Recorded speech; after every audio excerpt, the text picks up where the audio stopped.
Good evening, everybody.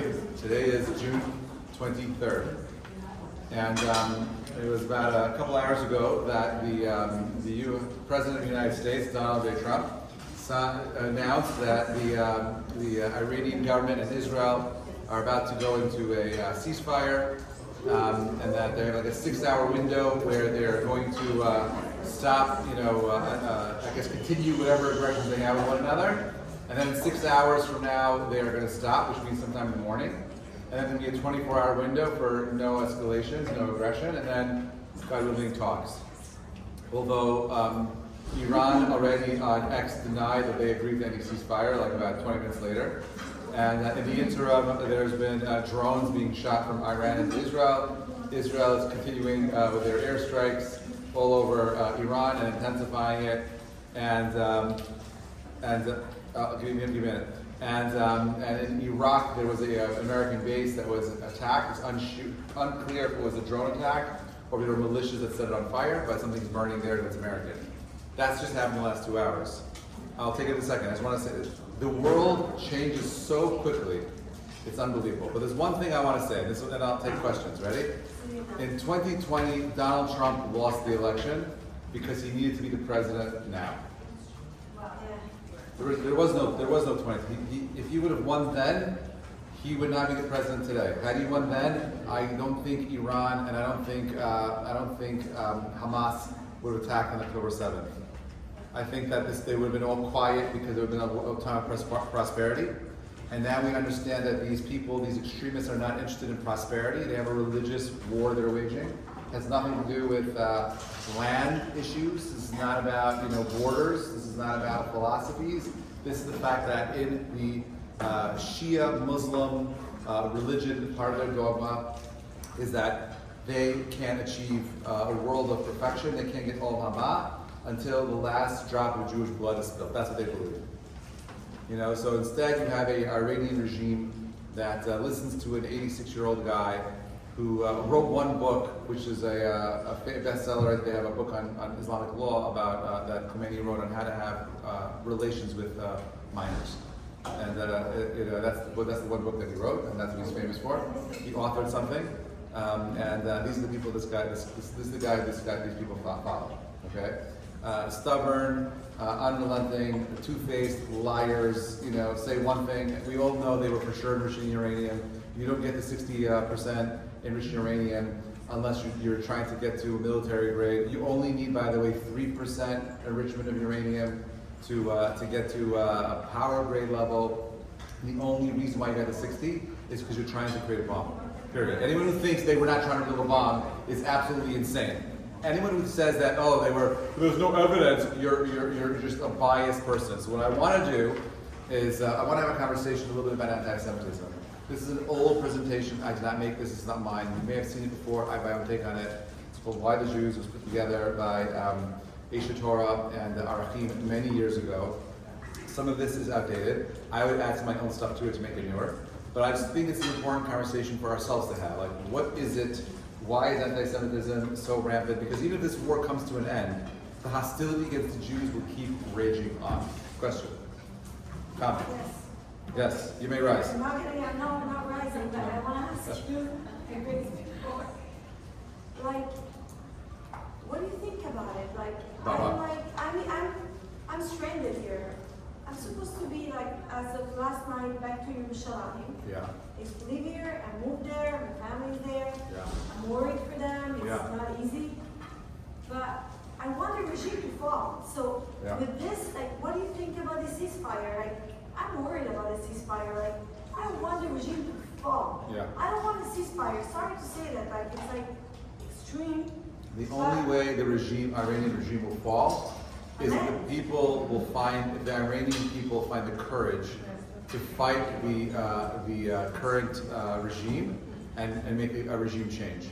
That's the only way it's going to happen. And the problem is that Persian people are very peaceful people. They're very loving people. They're very kind people. I'm Persian. Oh, see, there you go. So very warm, very warm. There's no warm. The word like Jonan is such a deeply beautiful, loving. The Persian culture is actually beautiful. It's only when it became Islamified that it became insane. So you know when the war between Iran and Iraq happened, you know the Shia crazy death cult people convinced 20,000 young Iranian boys to run out to the minefields and blow themselves up so they could go to Allah. That's insane. So yes, mutual assured destruction, MAD, which is the principle that works for all other countries. Israel will not use a weapon of mass destruction because of mutual assured destruction. If I use mine, you'll destroy me. But these people, right, these crazy Iranians, not all Persian, these Shia, insane, IRGC people, they have no problem just using the weapon. They can never have it. So I'm not worried about them getting a nuclear bomb. I am worried about them and Qatar. The whole thing today was so two-faced. Qatar was the one that is, brokering peace and letting the American base know, so they could publicly say, "Oh, we don't want this is horrible," and we're the peace dealers. But in reality, they're the guys funding everything. It's the same kind of double talk that the Iranians were doing, the IRGC is doing. We're going to go to nuclear talks. Of course, we're only doing this for. There's this guy named Sacha Baron Cohen. He made a movie called The Dictator. I don't know if you've heard of it. Anyway, so there's like one scene where he's like talking like to the people and saying, "Yeah, like, we enriched uranium for peaceful purposes," and he's like cracking up. And that's the way you got to be dumb, to think. And like we've had plenty of presidents in this country that were dumb and stupid, not understanding. They literally put kerosene by giving them money and opening up their nuclear program. These people cannot be trusted, period. Does Iran have a chance to reset everything? 100% they do. The people of Iran are amazing people. We'll see what happens after this. Israel did whatever it could to help destroy the infrastructure, to create a space, enough of a destabilization of the IRGC and their government buildings and their fake media platforms, to go ahead and give the people of Iran a chance. On Iran state media this morning, they were saying how the Iranian regime, the IRGC, sent missiles into Israel, and that 1,000 Jews were killed last night, and there's 300 of them trapped under their building. They're literally lying to their own people. It's all mind control. There's no internet. There's no way to communicate. Like the whole thing is just this weird system. Propaganda. So it's massive propaganda. So they until they recognize that they've been duped, and that this government, instead of using all that, made massive amounts of money to build their economy, to educate their kids, to give them a proper future, there's no future for them. They literally just blew Iran back to the 1950s. They took out all their airports. They took out all their nuclear facilities. They took out their massive libraries. Israel wrecked them. I really hope so. No, I know so. That's why right now Israel is literally killing it even harder. Like whatever. And remember, people say the Iranians, I hear them talking, "Oh, the Israelis, they can't handle it. They're going to run back to New York. They're not going to stay there. They're going to flee." That's not true. Jews are not going anywhere. There is no future for us anywhere but Israel. Correct. Right? So we're going to stay there and we're going to fight till the end, of course. But we're going to focus on rebuilding that country. Our infrastructure was not knocked out to the 1950s. If anything, what we just showed to the world and what we've just done in the interim is we've upgraded our capabilities. We became smarter. We understand now how to go ahead and take F-15s and have them up in the air for like double the amount of time. We know how to go ahead and use precision missiles. We're using AI, and we've only taken the data that we've taken from this war, and we become 100 times more lethal. So I'm not worried about Iran attacking. Iran's not the issue. The issue is this extremist philosophy of Shia Islam. That's the problem. How do we deal with that? And how do we? And the problem is also that in America, it's not only America; it's globally. Socialists often partner with radical Islam. And by the way, this happened before the Shah fell. Right, the people that partnered with these radical, crazy people in Iran were the socialists in Iran, the communists, the local communists. And what did they do? They got a much better world for themselves. No freedom, no nothing, insane. These people are crazy. They have this ridiculous idea. The idea, reminds me of two concepts. One is, anyone here a vegetarian? Okay, good. So no vegetarians here. There's nothing wrong with being a vegetarian. Rav Kook, who is famous for speaking about vegetarianism, and he said something like, vegetarianism is the state that God created man in. Adam was created a vegetarian. And it was only after the flood of Noah that man was given permission to go ahead and eat from animals. That's because human beings were descended into a lower state of physical existence. The world no longer had the ability of providing the nutrition that the fruits did, because the world was destroyed so badly from the flood itself, and therefore God allowed him to create a balance. So he was actually a vegetarian during the week, but every Shabbat he ate meat. Why? So he says this is an awesome, deep psychological principle. He said that if you start taking on vegetarianism now, you're not eating you're not eating meat because you're afraid of killing the animals, you'll falsely believe that you've perfected the relationship between man and man. Right? There's this responsibility we have to each other. And well, I'm not worried about you. I'm going to focus on saving animals. Like, so you become a PETA activist. You'll go ahead and burn buildings and do all kinds of crazy things in the sake of saving animals, but at the same time disregarding your responsibility for humanity. So he says you can't become a full vegetarian until Mashiach comes. Right? There's this balance of a system that's in place.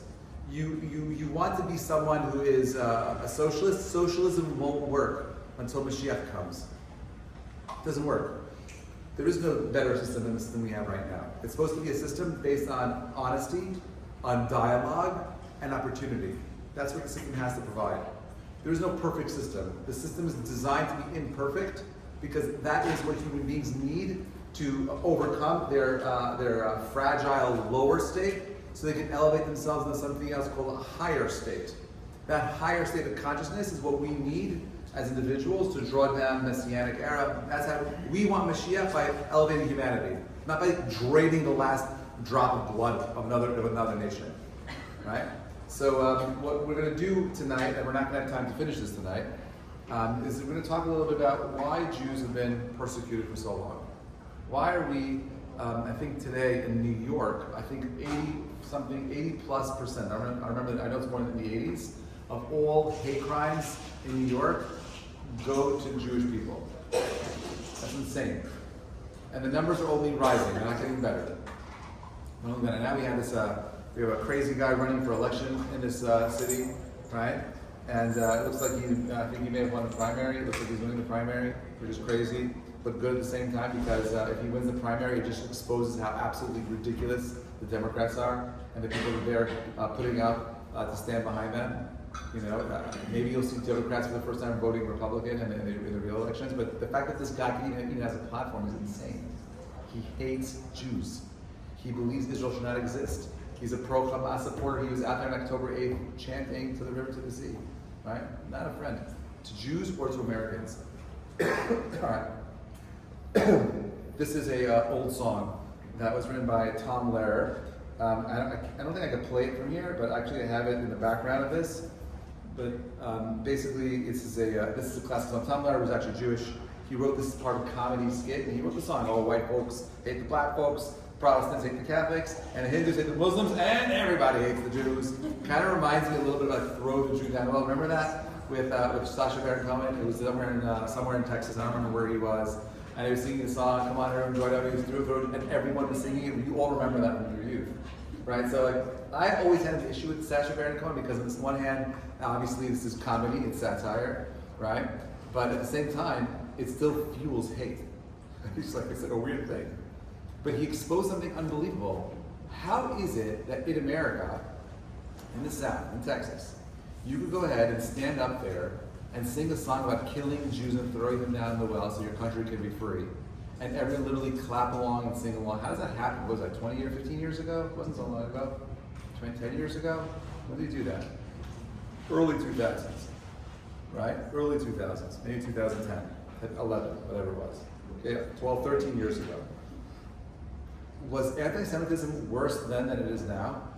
I would say that it's much worse now than it was then, right? But what he exposed was that regular Southerners who never even saw Jews have this instinctual hate when it comes to Jewish people. And the question is, why? Like that transition? Anyway, so there are 6 explanations for anti-Semitism, okay? You have the economics, Jews control the world economy. You have the chosen people, we think we're special, we're better than everybody else. You have the scapegoat, we're the convenient fall guy for everyone else's problems. outsiders were different. The fifth column, we don't belong. You have deicide, my favorite, we kill JC, right? And lastly, you have race, we are different and an inferior race, which by the way is very modern. Race hate only happened with the Germans and Hitler. Told that, it was all the first 5. This one is a new one. Anyone who wants this PowerPoint, I'm happy to send it to you. Okay, I'm not hiding anything. So now, remember the Calvin and Hobbes? So there's 2 things. There's something called, this is called the excuse. So he's trying to explain to his principal, why he didn't do his homework. And the principal obviously looks like he knows exactly what's going on. He's heard this before. The dinosaurs, the aliens, someone beat him up, whatever it is. But there's the actual cause. Something called the excuse and the cause. And what I want to do with you is try to get you to understand the cause, not the excuse that people use for anti-Semitism, because I really believe the 6 items I showed you in the slide before are excuses, but not the cause. What is the actual cause of anti-Semitism? So let's try to break down every single one of these 6 points and try to get to understanding the cause. Economic theory, right? Jews control the world. Jews were money lenders throughout history. We were in a position where the only way we can go ahead and make some money is by lending money. Christians wanted it, they couldn't do it, so we did it for them. Now, this is a old, ancient depiction of Jews with a badge. You see that the little round thing? That's over there, that round thing over there, and then another one over there. That's not a bagel, that is a sign of a Jew. Okay, and then if you look at their faces over there, one guy over here, this guy over here, you can't see it on the screen, but he looks like the devil, right? They're designed on purpose to look evil, to look like gremlins, to look like something that is nefarious, right? Because they're trying to paint Jews as being evil, right? They were the people that sucked the life out of your business, right? Draconian lending practices, okay? So Jews were money lenders because they had no choice. And by the way, most Jews were not money lenders. Most Jews did not have the capital to lend money. And this kind of falls into this, one of the best sellers. Everyone knows that the Torah, the Bible itself is one of the best sellers. The Quran is a bestseller. The New Testament bestseller. I think the top 5 list is the Protocols of the Elders of Zion. Okay, it's a number 1 seller, and you know where it sells more copies than anywhere else in the world? Surprisingly, Michigan. Japan. Was Michigan? Anyway, so this was a fictitious. What? Oh, I know. Damn Jews. Oh, libraries. You gotta call Jessica. Oh, man. You try. Come on, you can do it. Is the Wi-Fi down? Anyway, so you get this. Is that really? Oh, it's a Bluetooth thing, isn't it? I don't know what it is. It looks like it's lost the connection with the. Let's try again. Whatever. Sorry, everybody. Apologize for the delay.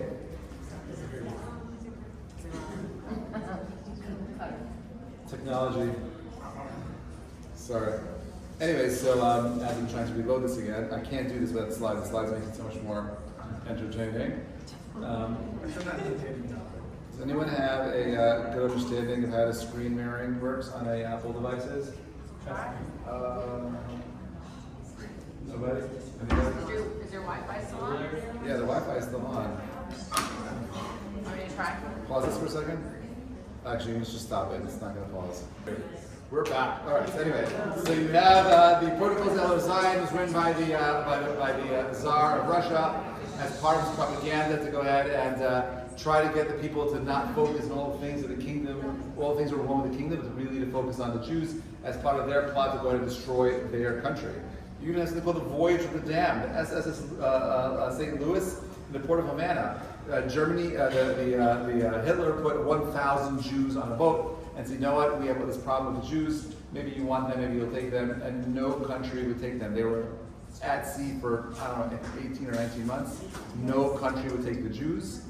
And they said, you see, no one wants them anyway. So I'm doing the world a favor by getting rid of them. Right? So you have a What Jew. happened to them? They all died in the concentration camp. They went back to Germany, they were all killed.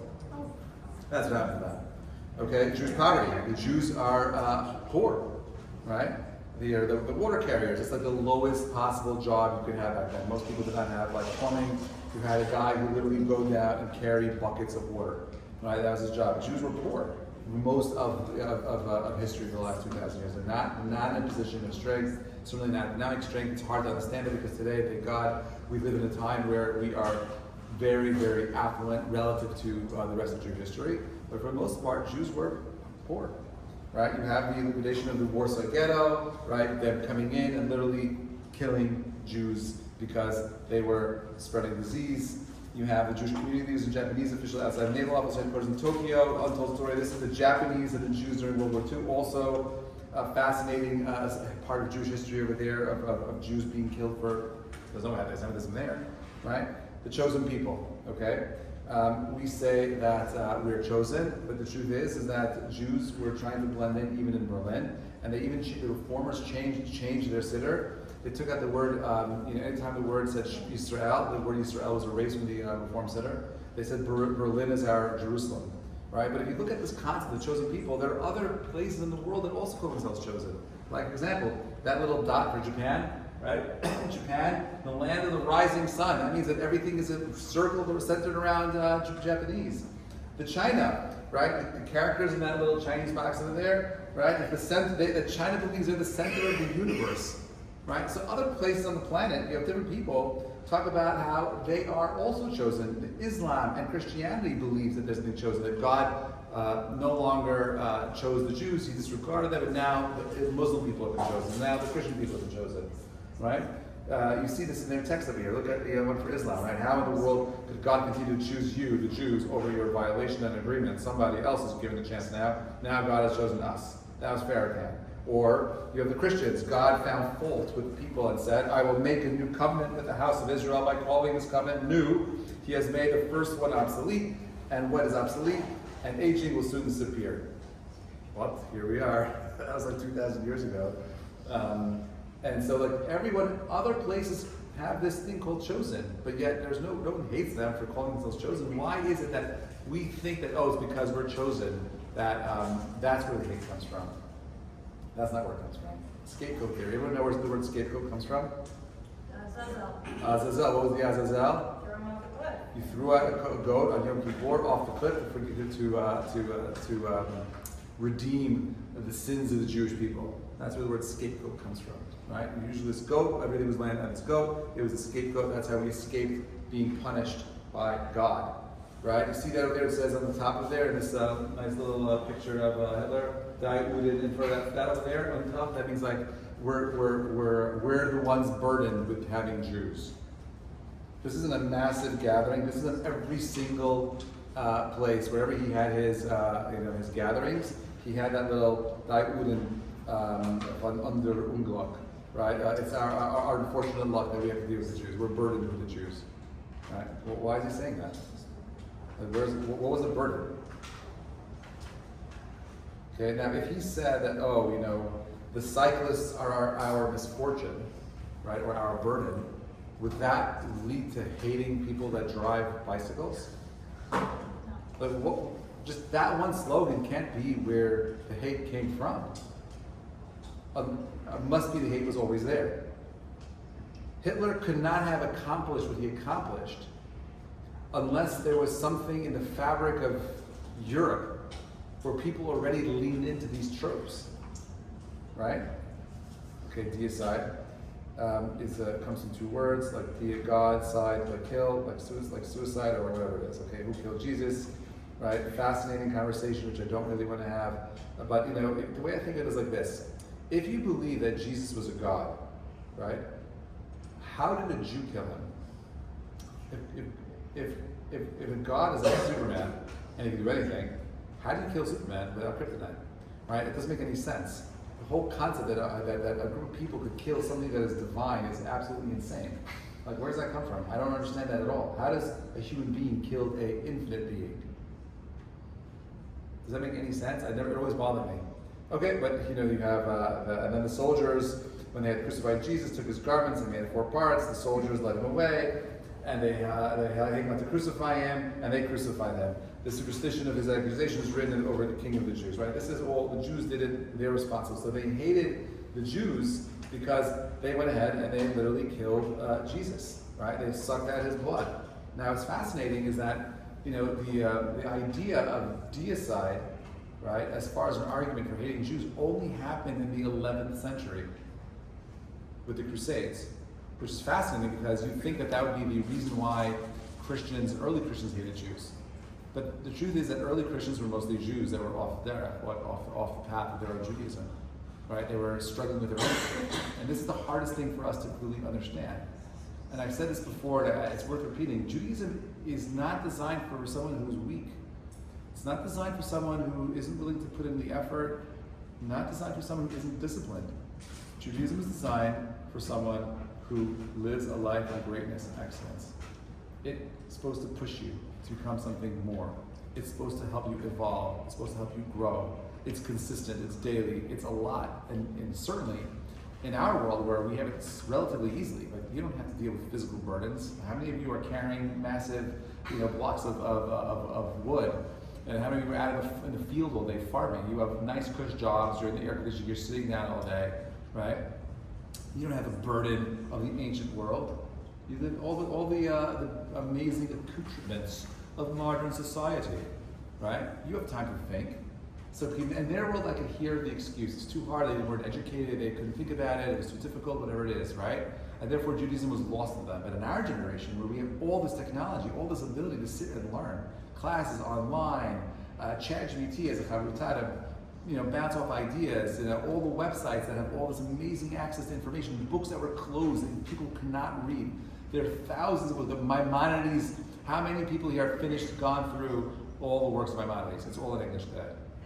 It was closed to most Jews. Regular Jews could not read Maimonides. It was only for scholars, but you have access to that information. Why wouldn't you want that?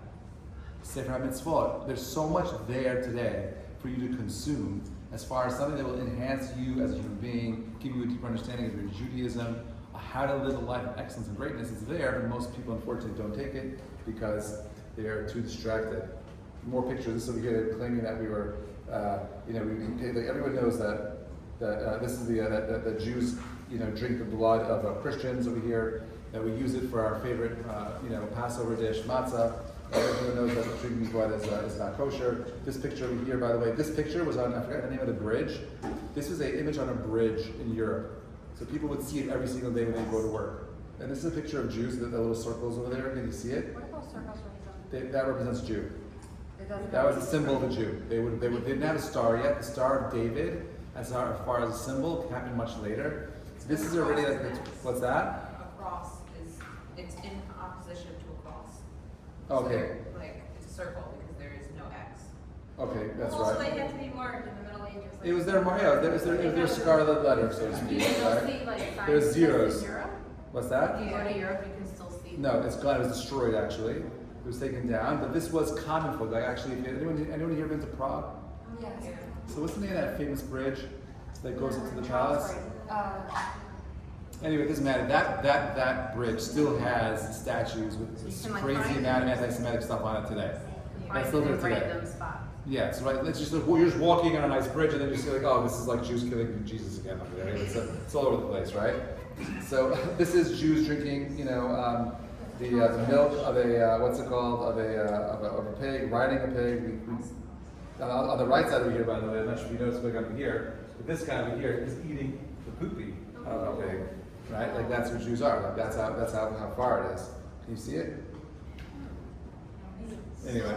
this is a Yeah, good there's picture. another one under it. The guy in the bottom is drinking, the other guy's eating. Anyway, fine, so. All right. Your connection broke again. Shoot! Couldn't take it. Hold on 1 second. I'm sorry. But you see this was the constant refrain, a constant image of, of Jews being the worst people on the planet. For what reason? What was there? Right? The idea that we killed Jesus is a very poor argument to hate people because how does a people kill God? Right? The idea that the Jewish people were wealthy is a hard argument to make when most Jews were poor. And when Jews were poor, they were hated because they were poor. When Jews were wealthy, they were hated because they were wealthy. Right? Which one is it? Right? What is the actual reason, not the excuse? What is the real reason why these people hate you? And if we actually had here we go back. Okay. You understand that Jews are very different. right? We come in all different kinds of walks, colors, and flavors. You got the Hasidic rabbis, you got the Bukharian children, you have the Yemenite Jews. We're every color. You're going to say that we're different than everybody else, right?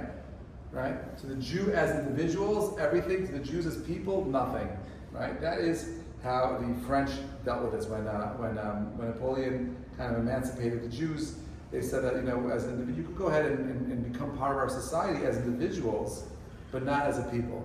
You can't come to us as a people. This is the Great Sanhedrin after Napoleon actually emancipated the Jews and pulled them out of the ghettos in 1806. And he created something called the Great Sanhedrin. There were over 100 rabbis were called together. He wanted to ask questions. Can Jews be loyal? According to Judaism, can Jews actually be part of French society? And there's a fascinating book that goes through the whole entire conversation, which is fascinating. The rabbis were geniuses for answering their questions, but they're giving answers that felt like answers when in fact there were no answers. But certainly an opportunity to go ahead and give them these things. But you had the Dreyfus affair that happened less than 100 years later. We had this guy, Charles Dreyfus, I forget his first name, who was accused of, he was a general, was it? Alfred, thank you, Alfred Dreyfus, who was accused of being a spy, right? And he was tried, by the way, 3 times. The evidence was absolutely ridiculous, right? This was like a massive trial throughout all of Europe. Everyone was watching it. This was like the biggest news of the time.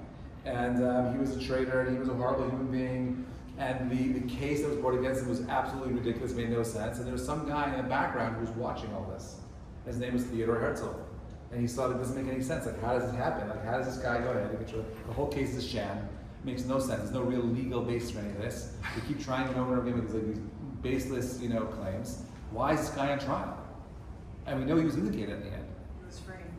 He was definitely framed, but he was vindicated. And at the end of the day, it didn't really matter because the people didn't forget that a Jew, everyone knows that a Jew cannot be trusted. And it must be Dreyfus has dual loyalty.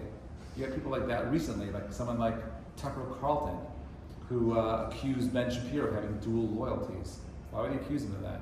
What did Ben Shapiro say? Yeah, he's allowed to be pro-Israel, right? Just like Zohan Mamdani can be pro whatever, he's pro. No one has a problem with that. No one's saying he has dual loyalty. Why do they say that? Oh, because you can't trust the Jews. Question is why? Racial theory that anti-Semitism. This is there are. This is a device was in that window. It's this device measuring for different sizes between an Aryan and a non-Aryan skull. Right. That's what this thing is over here. Right. So that you can see that Jews have a different kind of head, a different kind of brain. So if you want to see an Aryan, this is an Aryan size head, this is a Jewish head, this is how we make that distinction over here, right? Jews cannot be trusted, they're inferior and so on and so forth, when in reality, we're a very diverse group of people coming from all kinds of backgrounds, all kinds of stories, and so on and so forth. What's that? Who's that? Anyway, all right, longevity. This is from Edward Flannery. He says that the historian of anti-Semitism looks back over the millennia of horrors he has recorded, and an inescapable conclusion emerges. Anti-Semitism is different because of its longevity and its consistency. We're the only group of people that have hated for so long. It's not like, different groups of people, they don't really last that long, right? So you could have hated the Roman Empire, but they were gone. The Greeks were gone. The Persian Empire, gone. Babylonian Empire, gone. All these empires that come and go, so you can hate those people, but then they're gone. They just assimilate. But something profound about Jews that we've been hated everywhere, all over the planet, for all kinds of different things, and it's inconsistent. It is universal, and you can see this. This is where you have explosions for the last, 1,500 years, all over the planet, all over the place, right? Insane. For what? And if you look at each one, they all make no sense. Because you'll find in each one of these cases, this is a great map, you want to Google all these things, you'll find the reasons why they were exiled at different times of history contradict each other. Well, which one is it?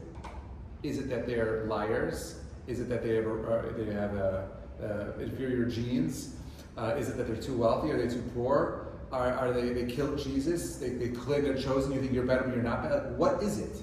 Where does it come from? And the intensity. What they've done to our people is insane. We spend so much time with psychologists because we have intergenerational, trauma that's been passed down from generation to generation. The fact that you're smiling even is a miracle on its own. It is miraculous. I saw that. I saw this on Shabbat as I was preparing for my class. I saw this Kedushas Levi, who says that that the reason why God allows Jews to be disproportionately successful is because He wants the nations of the world to realize that it makes absolutely no sense that they're successful. It makes no sense.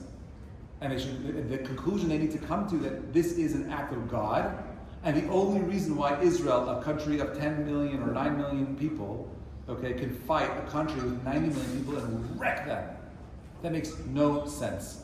It defies all. So you see what the people see. It's clear. Israel power is finally being unleashed. They're coming from out behind the curtain. See, they now have the ability of going ahead and they're starting the Jewish empire. We're going to be living now in the Jewish empire. Israel controls Israel. They're not hiding it anymore. And Israel has the strongest army in the world. And they're not hiding it anymore. And they're not afraid to go ahead and wreck Iran. That's going on? No. It's when you have a country, and I thought a lot about this over Shabbat as well. Israel has no natural resources. Why would God give that to us? Is that a gift? If I was giving, a piece of land to the Jewish people, we know that Moses had a lisp, and God said to go to Moshe said Canaan. People say that he really said Canada, but Moshe couldn't say it because but Canada makes more sense to me, right? It's got great borders. You have all the resources on the planet, right? You have everything going there. It looks great, right? Why not go to Canada? Split the Mediterranean, split the Atlantic, go straight to Canada. It would be safe. Imagine what Canada would look like if Jews had a spot for 2,000 years uninterrupted. But why Israel? What's unique about that land? Why did God choose that land? It's the worst possible land. You have crossroads of all civilizations in the middle of the Mediterranean. Literally, every single culture crossing right through it. Everyone's going to interfere with you. No resources, no water, no nothing. Why that land? And this is so counterintuitive, but I think the reason why God gave us the land of Israel is because He understands the greatest gift He can give you is innovation. The greatest gift He can give you is the ability to think through how to solve your problems. Creativity. If I gave you everything, I've said this all the time, right? If I gave each one of you an American Express black card with an unlimited money spend on it, would I be helping you or harming you? I'd be destroying you. No ambition, no drive, no ambition. If we shared it, Maybe. We could test the theory. I guarantee you I'm destroying you. I know the proof is, by the way? 98% of all lotto winners lose every penny they make. You don't have to do an experiment. What's that? It's fact. Confusion. Jews are capitalist, powerful, dominating rich, pacifist, elitist, communist, weak, lazy, poor, warmongers. Right? What are we? So we have 6 explanations: economics, chosen people. None of it makes any sense. Bezrat Hashem, we are going to finish this presentation next week. But let's just end with the diary of Anne Frank. Right? Anne Frank, by the way, died a month before the Holocaust came to an end. Okay, she died from typhus. Her father found her diary, and she had this awesome. This is one quote from her diary. She says, "Who knows? It might even be our religion from which the world and all the people learn good. And for that reason only do we now suffer. We could never become just Netherlanders or just English or representatives of any country for that matter. We will always remain Jews." She was 12 years old when or 11 years old when she wrote this. One day, it's one group. The next day, another. That's from the Broadway play. They didn't even deal with the fact that they made a Broadway play of Anne Frank, but they didn't want to talk about this last line. We will always remain Jews. Just going to be one thing to another thing. We're going to assimilate. Bezrat Hashem next week. We'll pick up over here. Why the Jews? Have a great week, everybody. I just want to say one thing before we all go. Before you clap. To be Jewish means never giving up hope. I don't know what happens in the next couple of years. I do think anti-Semitism gets worse. I do think that the crazy people in government in America makes it more difficult for us. And we're lucky that we've had it so good up until now. But I can see a reality that emerges where things get much more difficult for us. I think there will be more challenges ahead. It will be different. We're not going to be dealing with October 7th stuff, but we still will be dealing with hate. And if you don't understand what that hate is about, you'll never be able to take its lesson and allow it to change you as the person that you're meant to be. Have a great night, everybody. We'll see you next week.